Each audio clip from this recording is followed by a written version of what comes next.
You know, Nike should change its slogan from just do it to familiar, but different. Because that's how these guys are right here. They're very familiar, but just different enough.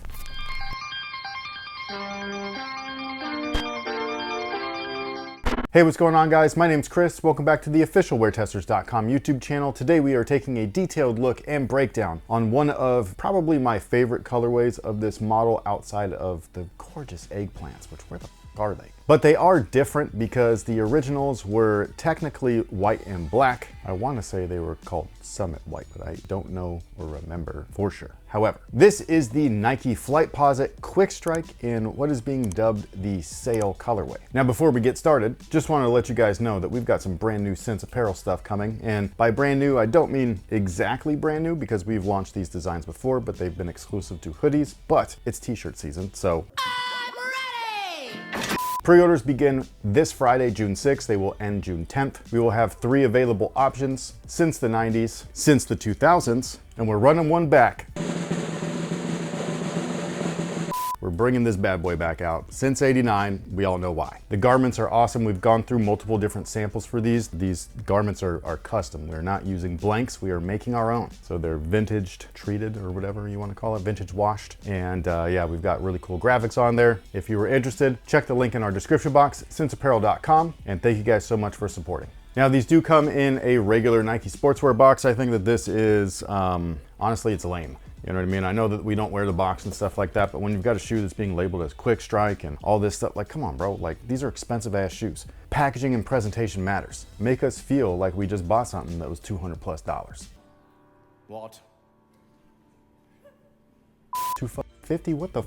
And y'all couldn't even fix the outsole? What a little bitch! Now, the shoe itself is gorgeous. You know what I mean? Like, this is some next level shit. At least it used to be. This is one of the best shoes to ever come out of the Nike Alpha Project, and I say that loosely because the Alpha Project was full of fucking gems, bro. Like that bro, I'm serious. Where's the Nike Viz Zoom Up Tempo? Like, at this point, I dare you to make it. Anyways, we did review a previous colorway. It was essentially the launch colorway. It was also kind of like an original, but a little bit different. And in that video, we did go over a lot of origin detail with the shoe, including like movie trivia and all that kind of good stuff. But one of the things that I don't think I was very clear on, at least according to the comment section, was the main thing that they keep ignoring with the retro version of the shoe, and that is the rubber outsole, specifically the medial side. So as you guys can see here, it's missing. Like, it does not come up around the shoe the way it's supposed to. If you were to look at any of the retros of this model, they look like this, at least the most recent retros. Whereas if you were to look at an original pair, they look like this. You know, the way they're supposed to. The reason that I've been told as to why this change was made was due to a factory communication issue, but I've been told that countless times about countless issues or errors that end up coming to retail. And at this point, I just don't buy it. If you're a developer and you're a product line manager, you know what I mean? Like, it's your job to communicate with the factory what exactly you want. Outside of that change, the shoe itself is fairly similar to the originals, at least from a visual standpoint. The outsole does look damn near the same. I will say, this is a glossy, what the f is this? Why does it look so slick? What kind of rubber is this, bro? This is not basketball rubber. This is not performance rubber. This seems like another mistake. The traction on these guys is just like the originals. It plays really well. This particular one, I don't know, I probably would not play in these. This does not look like performance rubber. This looks like some slick ass stuff. That's a little weird, a little bit disappointing, especially for $250. But either way, when you're looking at the shoe from the lateral side, they look amazing and so beautiful, just as they always have. And again, when you're looking at them from that medial side, they just look, I don't know, incomplete. Something that they've changed from an original looking version of this colorway, and by original looking, I mean that there were multiples like this. What does that mean? Players like Kevin Garnett, Tim Duncan, Allen Houston, the NBA superstars at the time, they were all wearing this, all of which in different makeups. Some of them were team banks, some of them were PEs, some of them actually came to retail. There was a whole of these things. It was crazy. But something that there wasn't was this fake chrome plate right here, and it just looks goofy on these. I gotta say, it looks really weird. It's also really cheap and real flimsy. Like this, much like the outsole, just does not feel like a performance piece. It just feels like a toy. It feels like a replica. And I don't like to say that because this is the real product, but it feels like a replica. The original had a very strong TPU plate right there. It was a torsion system and a midfoot plate. It was all silver, matte silver, not chrome silver. So this chrome piece just doesn't really fit in, at least in my opinion. Sometimes they were black as well, so it just kind of depends. Now the upper on these guys, they do state it being sail, but it does look white. Probably because it's right next to black and it's just like making your eyes play tricks on itself. But either way, I don't think that this looks bad. I don't think that this looks pre-aged. If anything, they look like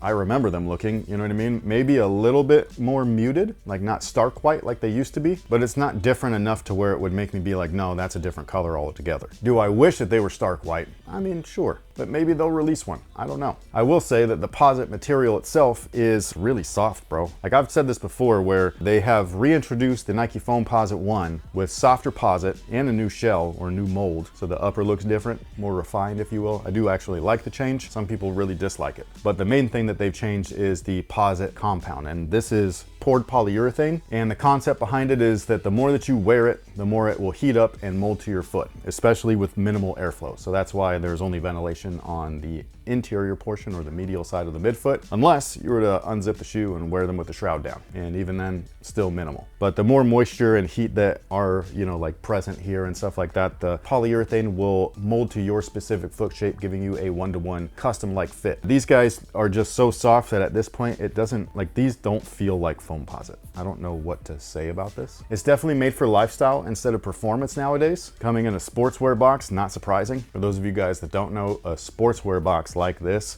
is lifestyle for Nike. The orange boxes are typically performance boxes nowadays, unless it's a premium product at $250, that's what I'm saying. So yeah, these are just, they're just not for performance anymore. It's really sad. And Nike wonders why.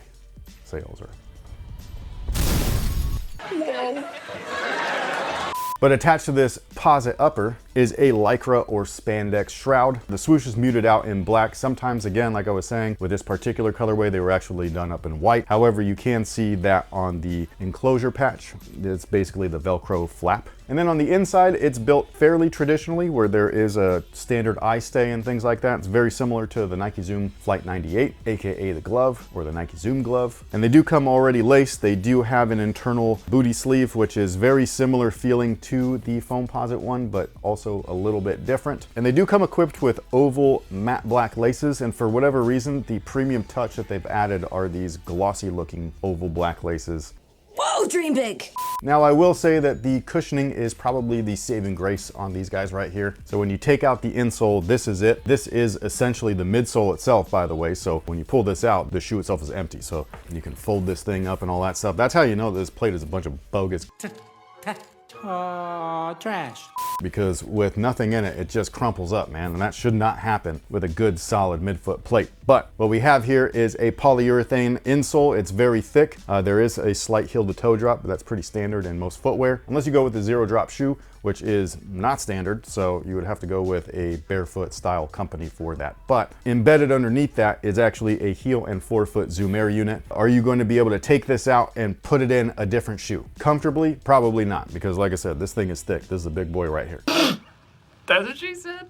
Are you able to put this inside of another shoe with a similar thickness insole? Yes, the first one that comes to mind, at least back in the day, the Reebok Question anyone? Those things came with a fantastic polyurethane insole. It was great. These new models, they suck. And they come with a very thin insole. It's garbage. Anywho, they do come with the heel and forefoot Zoom. It is super comfortable. You are very low to the ground, but it is in there. Now, in terms of sizing, they do fit true to size. Whatever you typically wear, that is exactly what I would order. Again, the posite's very soft, so break-in time is going to be minimal. If you're located here in the Sacramento or Elk Grove area, they will be available over at Phenom at both their Elk Grove and Doco locations. If you wanted to know their exact launch procedures, all you got to do is follow them over at Instagram at Phenom Global. Now, with that being said, I know this is kind of long-winded. Do we have time for a quick user submitted question of the day? If you're quick. No pressure. You have made some bad decisions in your life. You are confronted by the Teenage Mutant Ninja Turtles. They offer you the chance to fight one-on-one for your freedom. Which turtle do you think you can beat one-on-one? What the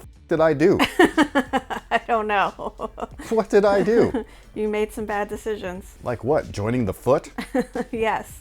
I would never. Well, in this world you did. I'm not taking any of them, man. You have to. That's I'm not a ninja parameters. master. That's your parameters. There is not a single turtle that I think I could take on. They're a mutant turtle. Who are you picking? To get my ass kicked by? I guess so. I am going to pick Mikey or Donnie, only because I think I could talk to them. Let them know that I'm not actually a bad guy. If I run into Raph, I'm because he's gonna throw down first before any time. Like, look what happened with him and Casey. Although they did become besties, but I'm no Casey Jones. So that's what it is. I'm picking one of those two. Definitely not the one with katana blades.